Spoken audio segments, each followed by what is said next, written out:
Hey guys, welcome back to the channel. My name is Jonah. This is the 1010 Club, and we're back in the basement today looking at Vaer's A3 Atlas. They call it a field watch, but you'll see once you get a Jubilee bracelet on it, it cleans up real nice. There's a 36mm version and a 40. We'll be looking at the 36 today. In this video, we'll talk about the things you absolutely need to know before you buy this watch, especially if you're going to go for the 36mm version. Then we'll do a hands-on side-by-side comparison between the Vaer and a luxury watch that has basically the same exact specs, but is 5-6 times the price. So we'll see how they stack up against each other. Nice to see you. Let's flip the camera. Vaer's A3 Atlas. This is the navy version. There's also a really vibrant orange, also a muted, super muted kind of olive. I'll pull in some photos. It's navy, and you can see it's navy, but you can also see how dark it is. This is a really interesting color, and really happy they have that pop of red there on the seconds hand. Some measurements quickly. This is called a 36mm watch, but it is 35mm in diameter. I've measured it many times. 35mm in diameter, 43mm lug to lug, 20mm lug spacings, 11mm thick, screw down signed Vaer crown, 100 meters of water resistance. There's some nice finishing on this case as well. A high polish bezel with a nice chamfer running along the top of the case, then brushed along the mid case. Display case back, as most automatic Vaers have. A lot of flowing lines too. This isn't a blocky case at all. They say this is in part to make things more comfortable on the wrist. I'm not sure if this leads to comfort or not, but it is definitely a specific design style and design choice. This one is cool because it is American assembled here in the US, and this comes in at $439 USD. If you want to add a bracelet, it's going to be $110 more, or you can add a second either rubber or nylon strap for free. Single domed sapphire crystal with AR coating provides some cool distortion. Inside is the Miyota 9015, so 4 Hertz movement, 42 hours of power reserve. They also semi-regulate these American assembled watches, which is pretty cool. So they say you can expect -5 to +15 seconds per day. And they also go ahead and rate their lume themselves. They say it's 5 out of 10, aka modest lume. Like I said, I went for this Jubilee style bracelet add-on. Tapers nicely from 20 down to 16. Vaer signed security clasp, stamped outer, milled inner, 4 positions of micro adjustment. The dial is what caught my attention first. I love this super dark blue. Again, certain angles looks black, but then you catch that navy stripe going through. As you've seen, I've been pulling in a lot of outdoor shots, a lot easier to see the different color variants or different degrees of the blue and black when you're outside. But applied indices all around, a triangle at the 12, and then these pretty cool shapes. They're not rectangles, they're a little bit tapered, but they go all the way around the dial except for the date window nicely framed at 6 o'clock, and that tapered bright red seconds hand that has a cool little arrow notch in the counterbalance.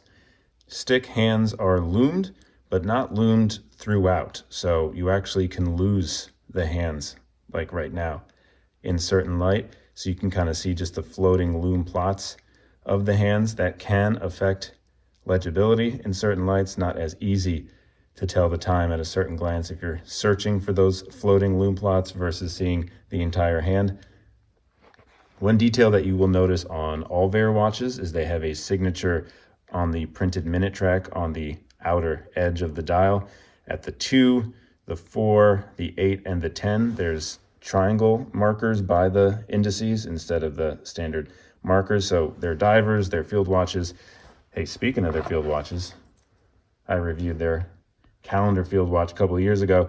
Same thing, you can see that, well, it's a little different, but instead of the triangles at the 2, 4, 8, and 10. They have little dots at the 2, 4, 8, and 10, but nowhere else on the dial. So the 2, 4, 8, 10 is a Vaer signature. There is a link to the calendar field watch video if you want to check that out. First, I just want to talk about the brand a little bit. I really do appreciate Vaer as a brand. I got to meet Ryan and Reagan at the Wind Up Watch Fair this year in New York City. They're kind of the best of both worlds. They are here for the watch enthusiast. When you look at their specs, they're giving us everything we want, from the screw down crown, the water resistance, the sapphire, the AR coating, the different strap and bracelet options, all for an affordable price. But they're also very broad, welcoming newcomers into the watch collecting world. But they're doing both of those things really well. So shout out to Vaer, shout out to Ryan and Reagan. There are a few things I would like to see improved with this A3 Atlas. Like I said earlier, especially the 36mm version. Number one is that it's just 35, which was a disappointment to me. I know that 35 and 36 is so close, 1mm difference. Most people wouldn't notice, but the watch enthusiasts notice. This isn't also just a Vaer thing. Rolex, I think it's their Datejust or their Oyster Perpetual. It says 36 on paper, but it measured 35. So it's nothing new, but I have a larger wrist, 7¼ inches. I'm also 6'4". So I was really kind of banking on the 36mm width. It also kind of starts to affect the proportions. Vaer has this in 40mm as well. The 40mm has a 20mm lug width, as does the 35mm. For me, I would have preferred something that was more proportional. It can't fit both sizes. At least it can't fit both sizes similarly.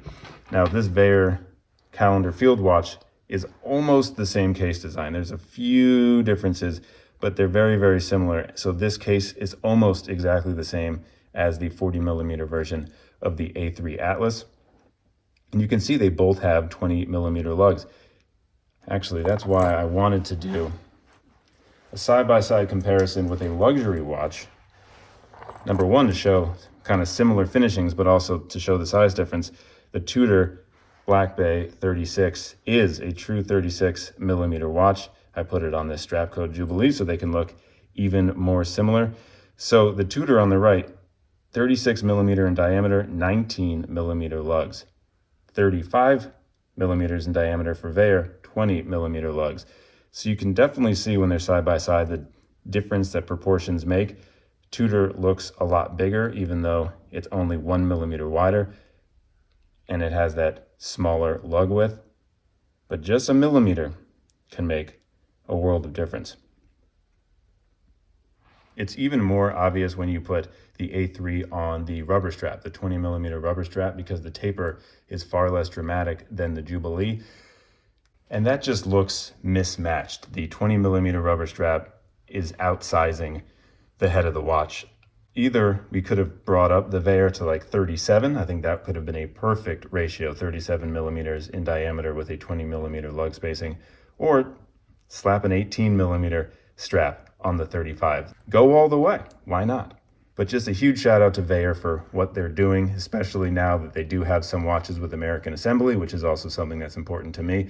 Finding a way to do all this affordably. This watch is under $500. Thanks so much for watching. A subscription really does help the channel down below. See you next time.